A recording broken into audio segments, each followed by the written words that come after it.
The art of the summary. In this presentation, we'll talk about what are the key aspects of writing a summary. The first key aspect is structure. You need to write a transition and/or a topic sentence for the paragraph. It's usually at the beginning. Follow and communicate to your readers how you are going to organize that paragraph. Is it a narrative? Is it through examples? Is it by classifying, comparing, contrast? You need to give your readers some sense of how you're going to structure.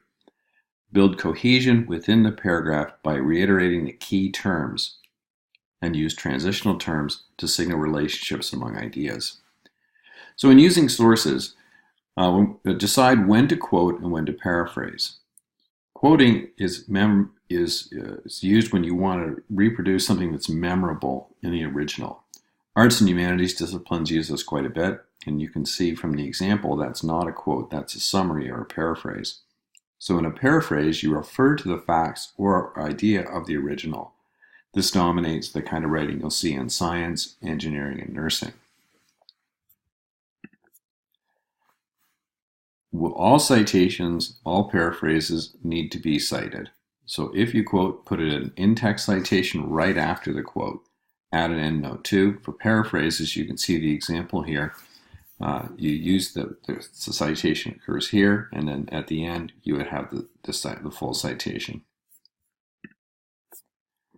Stance is another really important thing to express in your summary. So indicate your stance or attitude toward the source through your use of signal phrases. So types of signal phrases, and we'll give examples in the next few slides, include reporting information, agreeing with the source, or disagreeing with the source.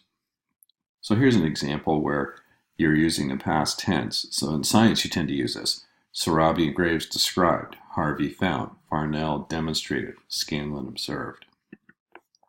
If you're reporting a claim, here's an example. Traditional schooling is part of the problem. Many students perceive it as ineffective and boring, and we're attributing that statement to the people who wrote that article. If you're agreeing with the source, you write it this way. Gamified environments employ a number of mechanisms to encourage people to engage with them. And so that citation is tacit approval and showing where we got that idea. And existing studies prove that gamified learning environments create deeper engagement of students, and here's where we got that idea. In addition, social networking has also been shown to have a positive influence. So again, it's another way of just agreeing with somebody. Here's a way to disagree. So Bogus is the author of a book on persuasive games. In that book, he tries to distinguish between gamification and exploitionware from persuasive games. So tries to distinguish is indicating an attitude. And here at the end, we've got, we take a different view, and that is that gamification is a form of feedback based on analytics.